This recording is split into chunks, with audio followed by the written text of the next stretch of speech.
Bonjour et bienvenue dans la série Sciences et médias, dans laquelle on essaie d'aider les scientifiques de tous les horizons à communiquer dans les médias. Le but étant de donner au public une information scientifique de qualité. Et aujourd'hui, on parle de l'exercice particulier qui est l'interview, l'entrevue, avec une ou un journaliste.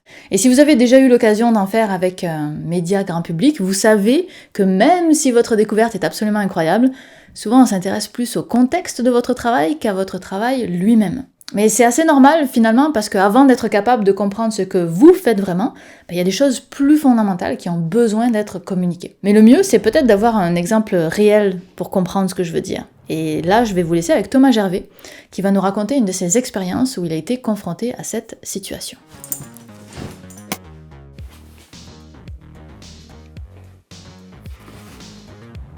On a fait une découverte en 2019 et puis j'ai été invité à parler 10 minutes à Radio-Canada, l'émission de Catherine Perrin à la radio de ma découverte.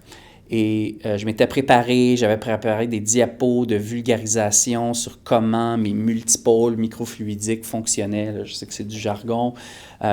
Et l'entrevue a commencé en disant « Thomas Gervais, vous êtes chercheur, vous travaillez en cancer. Qu'est-ce qui est difficile pour un chercheur en cancer? C'est quoi les grands défis? » Alors d'abord, je suis un physicien, je ne suis pas un oncologue. Et là, j'ai dû dire, d'un point de vue d'ingénieur biomédical, voici ce que c'est. Et là, après ça, l'entrevue, c'était oui. Et les systèmes de diagnostic rapide, est-ce que c'est quelque chose qui va arriver bientôt? Bon, c'est un domaine beaucoup plus vaste que ce que moi j'ai fait. Alors, j'en ai parlé un peu. Et finalement, après 10 minutes d'entrevue, j'ai représenté le monde de l'oncologie, le monde de la chimie analytique, et j'ai pas parlé de physique, j'ai même pas parlé de ma découverte. Et on a fait une entrevue de 10 minutes. J'ai expliqué par contre ce qu'était la microfluidique et notre objectif de créer des tests portatifs rapides à la maison que les gens pourraient utiliser pour tester leur état de santé, par exemple mesurer s'ils ont la COVID ou non de manière quotidienne.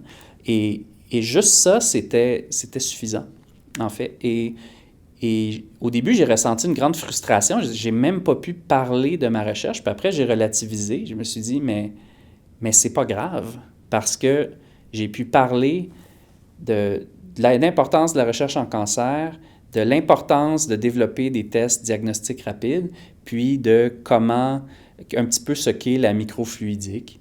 Puis déjà ça, c'est un acquis énorme. Et donc, je pense qu'il faut le voir comme ça, comme chercheur, et éviter de vouloir à tout prix transmettre les petits détails de ce qu'on fait. Lorsqu'un chercheur donne une entrevue, il doit être conscient qu'il représente beaucoup plus que sa propre recherche. D'abord, quand on s'exprime dans les médias, on représente l'ensemble des chercheurs. Et donc, si on a l'air stupide, si on est arrogant ou autre, les gens le premier niveau, c'est vont dire, les chercheurs sont stupides et arrogants. Donc, il faut faire très, très attention à qui on représente.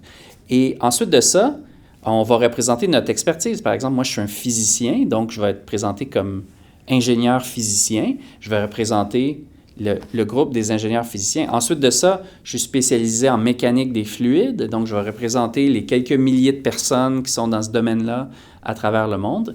Et ultimement, je vais pouvoir parler de mon domaine de recherche. Alors, c'est un petit peu comme si une bonne entrevue, c'était un arbre qu'on plantait, où le tronc, où chaque partie, c'est ce qu'on représente. Le gros du volume, c'est le tronc, je représente les chercheurs. Les grosses branches, ce sont les grands domaines dans lesquels j'évolue. Puis les petites ramifications sont les projets plus précis sur lesquels je vais discuter. Et donc, c'est important d'être conscient de ça, en fait. C'est qu'on représente beaucoup plus que sa propre recherche quand on s'adresse dans les médias. On représente un corps de professionnels et c'est d'autant plus important, donc, d'agir avec professionnalisme. Finalement, la raison d'être de tout ça, c'est que les journalistes s'ajustent à leur public. Ils savent qu'ils ont tellement peu de contact avec la science qu'avant d'arriver à votre sujet, il y a du chemin à parcourir. Et puis parfois, autre situation complètement différente, vous êtes peut-être invité sur un plateau ou un studio, non pas pour parler de votre travail, c'est prévu depuis le début, mais de votre domaine au sens large. Et là justement, c'est votre rôle que de représenter votre domaine et non un travail précis. Et ça, c'est le cas de Laurent Turcot.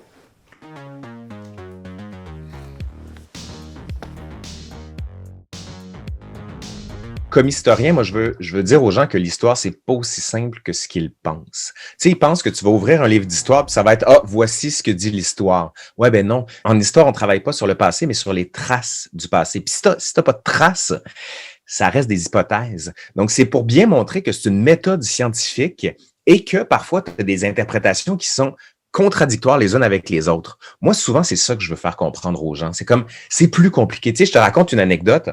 À un moment donné, je suis au téléjournal avec Patrice Roy et on parlait de l'appel du 6 juin du général de Gaulle pour la Seconde Guerre mondiale. Puis il dit, c'est quand même impressionnant de voir à quel point des hommes peuvent faire chavirer l'histoire. Ça, c'est la théorie des grands hommes. Tu sais, hein. Puis je suis pas d'accord avec ça. Puis je lui ai dit, oui, mais vous savez, c'est plus complexe que ça. Je fais De Gaulle, on peut pas le concevoir sans tous ceux qui étaient derrière lui, avec lui, main dans la main. Fait que, oui, c'est De Gaulle, mais il y a d'autres gens. Puis j'ai commencé à nuancer cette idée-là pour faire comprendre que c'est pas juste un gars qui dit, gang, venez-vous-en, puis c'est moi qui vais faire l'histoire. C'est pas comme ça qu'on le conçoit. Puis juste d'avoir apporté cette nuance-là, après, bien sûr, raconter les événements à grands traits, disons-le comme ça, ben tu vois, je trouve que là, j'ai atteint mon point de ce côté-là. Laurent, dans cet exercice, il représente le corps de métier des historiens avant même de représenter sa recherche. Et j'ajouterai une note qui est que dans les deux situations évoquées, Thomas et Laurent ont accepté de parler d'autre chose que de leur vrai travail parce qu'ils sont à l'aise de le faire. Ils sont aguerris à l'exercice. Mais certaines personnes bloquent face à des questions générales comme ça. Alors si c'est votre première fois dans les médias, et c'est un petit peu ça que j'aimerais que vous reteniez, préparez-vous, sachez que ça peut arriver. Et si jamais c'est une entrevue avec un média spécialisé qui vous contacte, là ce sera probablement différent, vous rentrerez certainement plus dans le détail de votre travail quotidien, mais pour les médias généraux, probablement qu'il y aura des questions génériques. Ceci étant dit, dans un des prochains grands thèmes, quand on parlera de la gestion des sujets polémiques, on vous conseillera de faire l'inverse, à savoir de ne pas sortir de votre message et de craindre justement ces questions qui sont plus générales. Donc rappelez-vous toujours que les conseils que l'on donne dans cette série, elles ont un contexte et il faut moduler la réponse en fonction de votre situation et de vos propres limites. Ce serait trop facile de toute façon s'il y avait juste 3 règles à suivre aveuglément, il faut un peu de piment dans tout ça. Alors est-ce que ça vous est déjà arrivé comme Thomas d'être invité pour parler de votre travail et de ne parler que de votre domaine ? N'hésitez pas à partager votre expérience en commentaire et puis nous on se retrouve dans quelques jours pour parler d'un grand sujet. On va parler de l'expertise et du syndrome de l'imposteur. En attendant, vous pouvez retrouver les vidéos précédentes via le lien en description. À la prochaine. Bye.